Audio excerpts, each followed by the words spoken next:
So hello students, in our today's lecture we are going to discuss different modes of heat transfer. In our previous lecture we have discussed about the difference between thermodynamic and the heat transfer subject.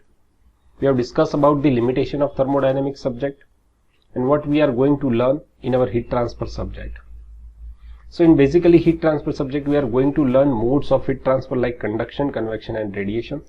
So in our today's lecture we will learn some basics of modes of heat transfer, that how heat transfer takes place by conduction mode, by convection mode and by radiation mode, and what are the equations which are useful to find out heat transfer rate for the conduction, convection and radiation mode of heat transfer.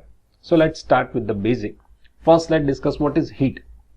We all know that it is a form of energy which can transfer from one system to the another system whenever there is a temperature difference between the two systems.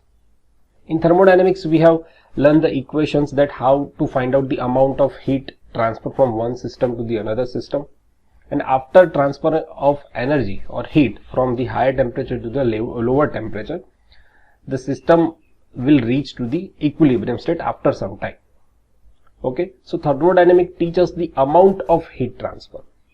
There is no discussion about the rate of heat transfer in thermodynamics subject. So the science that deals with the determination of the rate of such energy transfer or heat transfer is known as the heat transfer. The transfer of energy as heat is always from the higher temperature medium to the lower temperature, and heat transfer stops when the medium reaches to the same temperature, as we have just discussed this. So there are basically three modes of heat transfer: conduction, convection and radiation. So let's discuss each mode in a detail. First one is a conduction. So to know how the conduction mode works as a heat transfer, let's take one example. Here, as you can see in this figure, when you give a heat to the metal rod at the one end, in figure we give heat to this end to the metal rod. Now what will happen? We know that the heat will transfer from one end to the another end after some time you can feel the heat at the another end also. So what happens when you give heat to the one end of the metal, and which are the phenomena which is responsible for the transfer of heat from one end to the another end? So what happens when you give heat to the one end to the metal rod? There are vibration of particles. The particle which get the heat, here you can see that these particles, okay, this particle are getting heat from the external source. As that particle or atom get heat from the external source, it start to vibrate. Now that more energetic particle transfer its momentum to the adjacent another atom, or we can say that that particle transfer its own kinetic energy to the adjacent atom, and this process takes up to the end of the rod. So the particle, the atom which receives the energy, it's vibrate at its own place, transfer that vibration, transfer that momentum, or we can say that the transfer of that energy to the adjacent atoms, and by this phenomena the heat will transfer from this end to this end. Now also there is a free electrons in metals, so that free electron also get the heat, or we can say that they also get the energy at this place.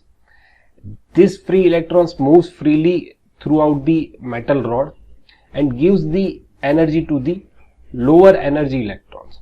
So there are two phenomena which is responsible for the conduction in solid, for the conduction in metal. First, free electron; second, lattice vibrations. So we can say that insulators such as wood and plastic do not have this free electrons, which is why they do not conduct the heat as the metal. So metal are the good conductors of the heat because they have more free electron as compared to the wood and plastics.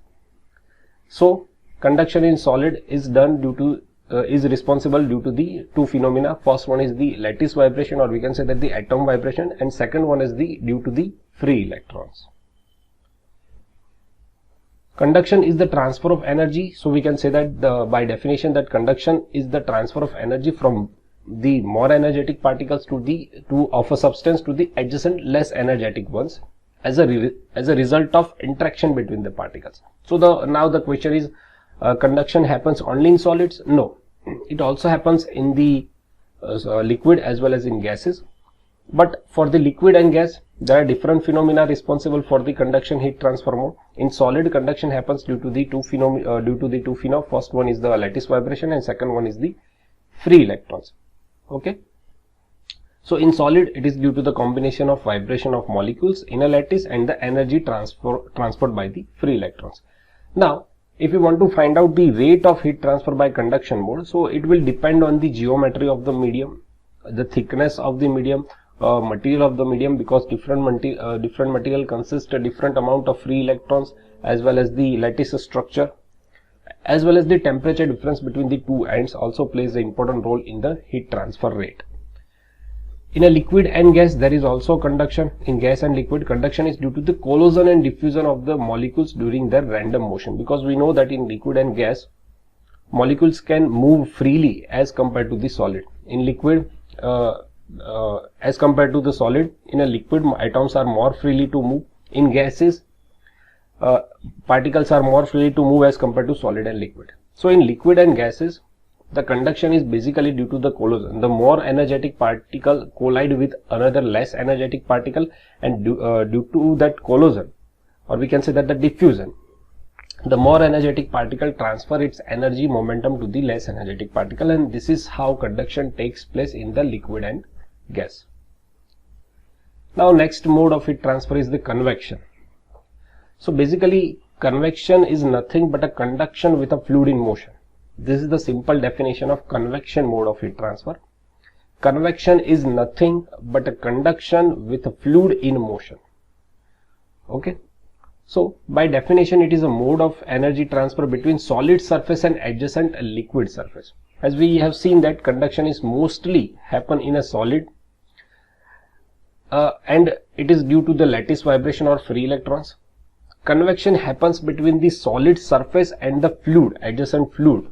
In the fluid, it may be a liquid or gas in the motions. So it involves combined effect of conduction and fluid in motion, because the first layer of a fluid, which is in the contact with the solid surface, takes heat from that surface by the conduction mode, and after getting the heat, the density of that layer becomes lower as compared to the adjacent layer.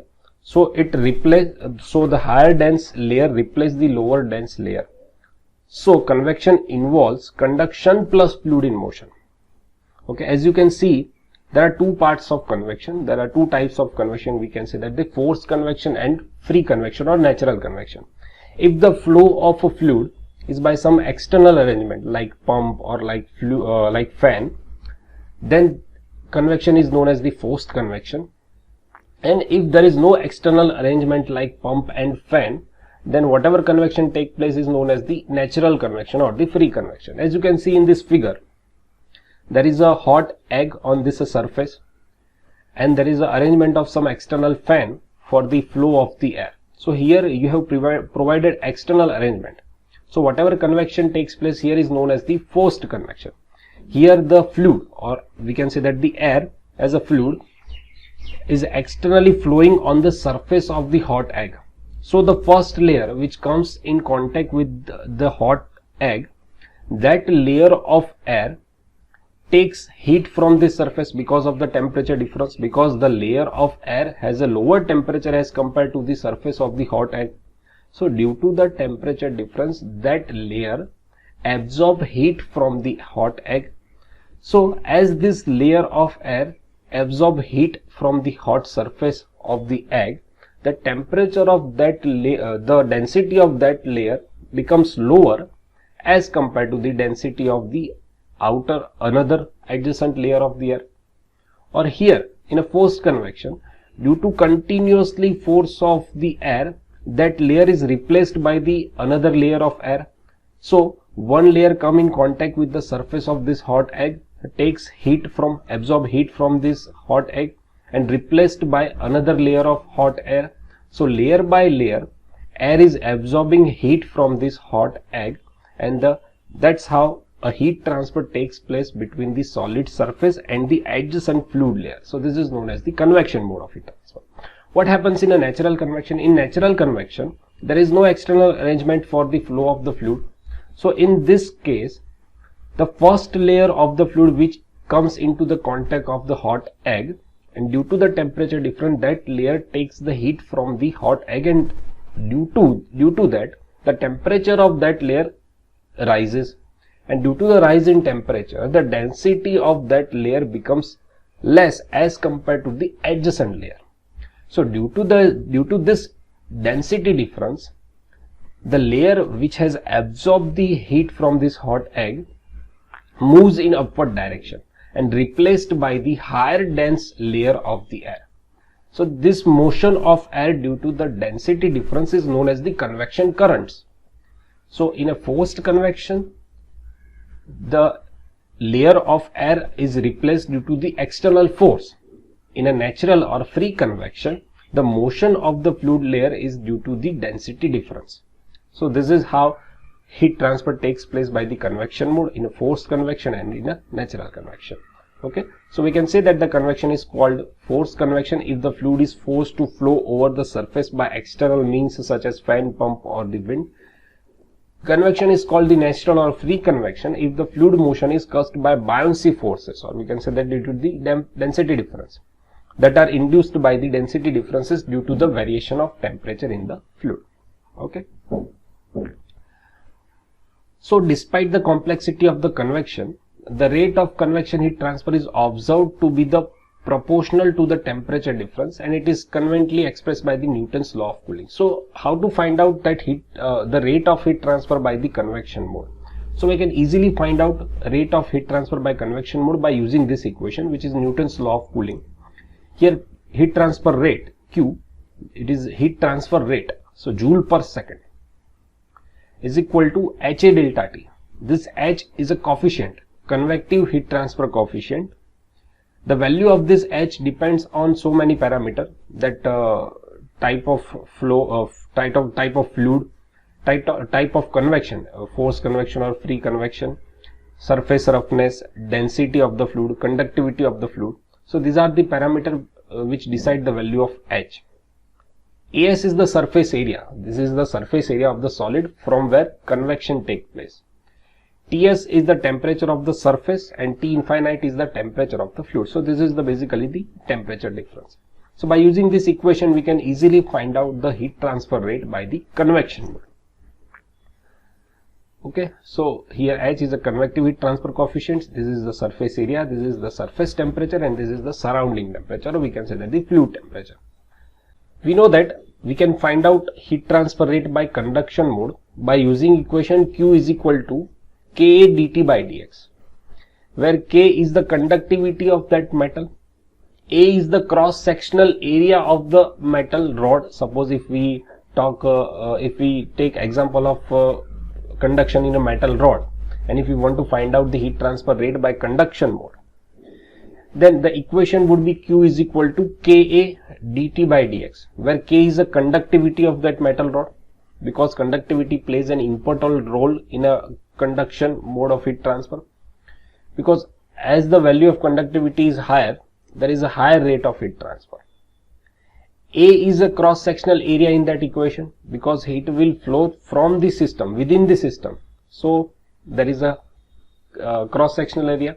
Here in a convection there is a surface area, because convection takes place at the outer surface of the system, so here there is a surface area. Then in conduction equation, dt is the temperature difference between the one end to the another end, and dx is the distance between the one end to the another end. So dt by dx is a temperature gradient. Okay, so we can find out heat transfer rate by conduction by Q is equal to Ka dt by dx, and by convection Q is equal to Ha Ts minus T infinite.